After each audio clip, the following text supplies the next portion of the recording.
Good evening. This is Daniel Mark Harrison. Tonight we're talking about Bitcoin. Where will it go? What's likely to happen to it? And what's likely to happen to other cryptocurrencies as a result of the Chinese bombing of Israel? 34% on it. I'm looking at the significant fall in the cryptocurrency. 尤其要保持克制，切实遵守联合国有关决议。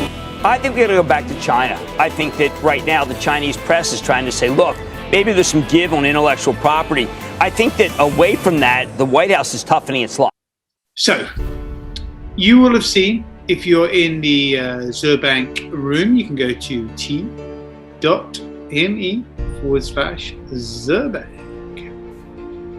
You will have seen that I said that due to credible threats, death threats, I was opening it up again. Now, you probably thought that meant that I had received death threats and therefore was opening it up.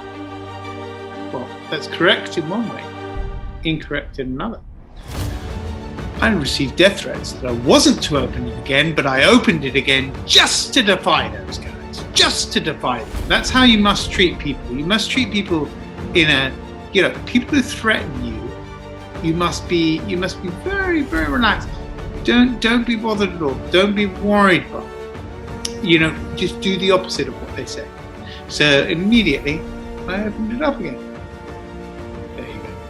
All right. So Bitcoin has been plummeting. Where is it likely to go? It's likely to go to, this is not investment advice, 50 cents. Yep, 50 cents. Why? Let's review the facts about Bitcoin. Bitcoin was created by an academic in Durham University, who's a Merkle tree. For many years, I thought it was created by Sergei Popov, who is but then I realized Sergei Popov of IOTA, he created IOTA, was actually a pseudonym for the real creator of Bitcoin. And the real creator of Bitcoin is Mikhail Menshikov.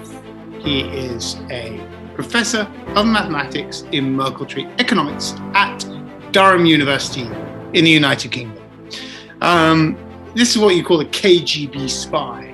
Yeah, someone who has infiltrated the United Kingdom establishment. There's many of them in the United Kingdom.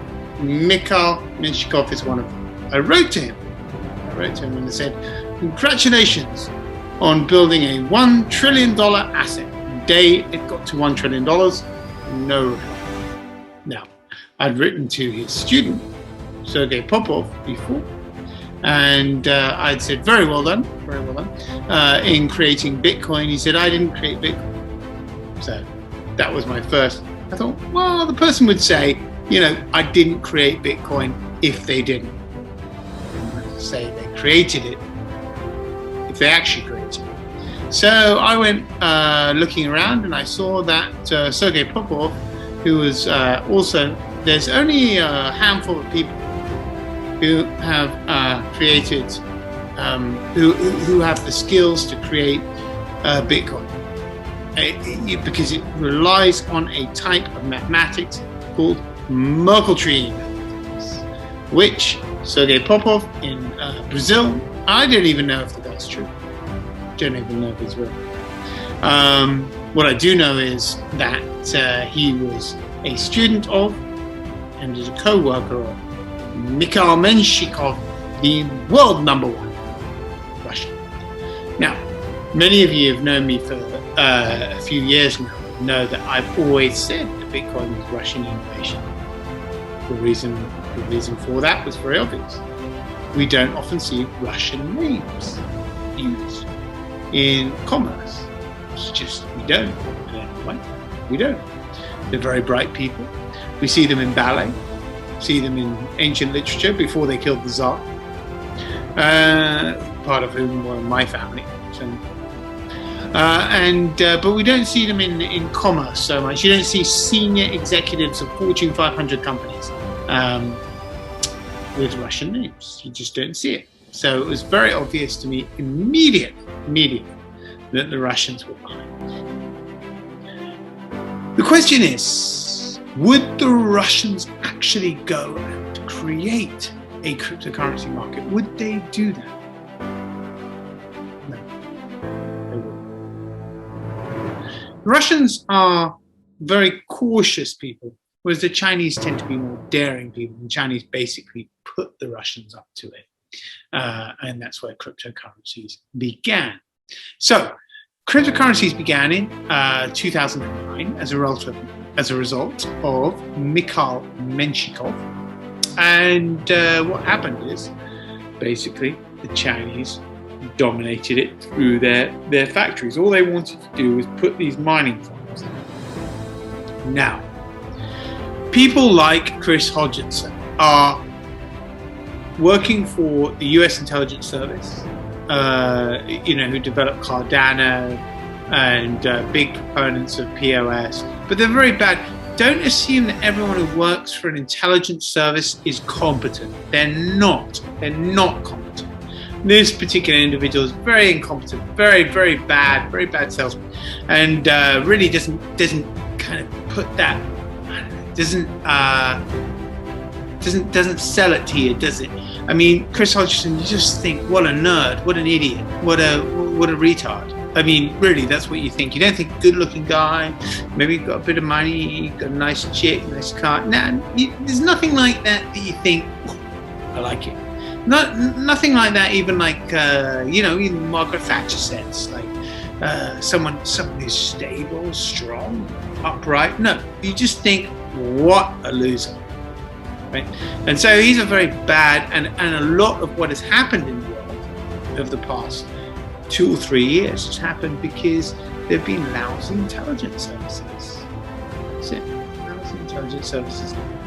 Lousy intelligence. It's an HR problem. It's what's happened to many companies in the Western world. They have just hired very bad people. Now, the good news is that the East basically learned everything they got institutionally off the West. So they only learned how to hire very bad people, very bad employees. So they've got appalling intelligence. So you've got these companies and governments run by idiots in the East and the West. Does that produce an opportunity? Sure it does. What opportunity does that produce?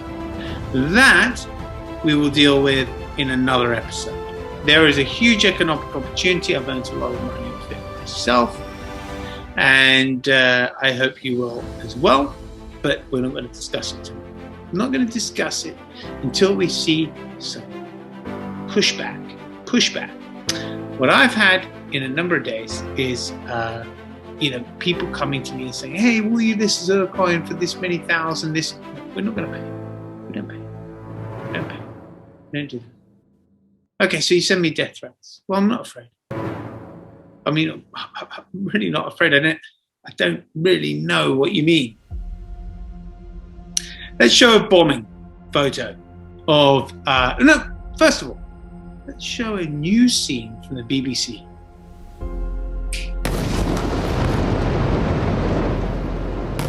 Staff have been evacuated following warnings from Israeli officers.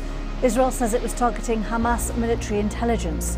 Earlier, Palestinian officials said Israeli airstrikes killed 14 people, including 5 children, in a densely populated refugee camp. Okay, so now we've seen the news scene from the BBC. Now let's show the actual bombing photo of what's going on.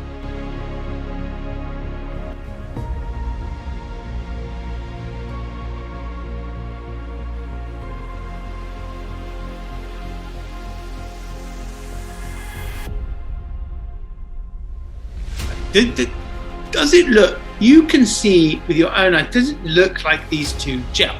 No. But we have to look into who owns BBC. Who owns BBC? And that is a company called American Media Corporation, AMC. You might have heard of it. Yep. It's out there. It's one of those pump and dump stocks. You got it. And there's a lot more to this.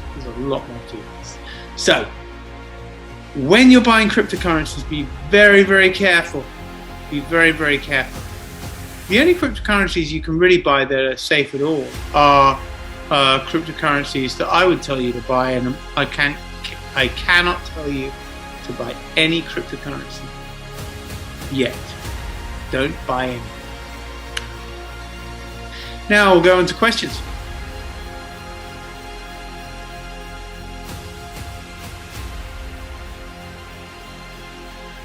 So we have a question here.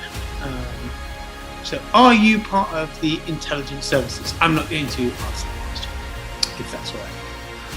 It's a good question, but I'm not going to answer it. Did you win your lawsuit in 2017? Yes, I did. So the way it works is this. When you fight a lawsuit, if someone sues you, they sue you on several counts. Let's say there's 10 counts, okay? Now, if you fight back, the majority number of counts that you win on are, so if I win, if they're denied, they're either accepted or denied on a civil lawsuit by a judge. So, it might be 6 denied, yeah? And then I will. Now, that didn't happen in this case. I got, I think, 4 counts denied. But, consider that I had no legal training. None at all. I just wrote my answer and, posted online so you can go and look at it. It's a great answer. And 4 of the counts were denied. That would be considered in legal circles. You can ask any lawyer or judge, that would be considered. So, yes. So that was a very satisfying moment for me. And actually, I really enjoyed doing the law. So I wish someone would sue me again, because I think I'm not bad at it. Are you a Bitcoin millionaire? Why are so many people interested in it? Look, we got to get off this subject of cash and, wealth. It's not really important. You're missing the point. This is a political movement. So, keep in mind this is political. It is not about wealth creation. That is what China wants you to think. That is what China wants to sell you. And that is the problem you're going to get yourself into. Forget about the money. Yeah, forget about the money. And I'll take one final question, which we just about got time for tonight, I think. She's an interesting one, all right. Do you believe in God?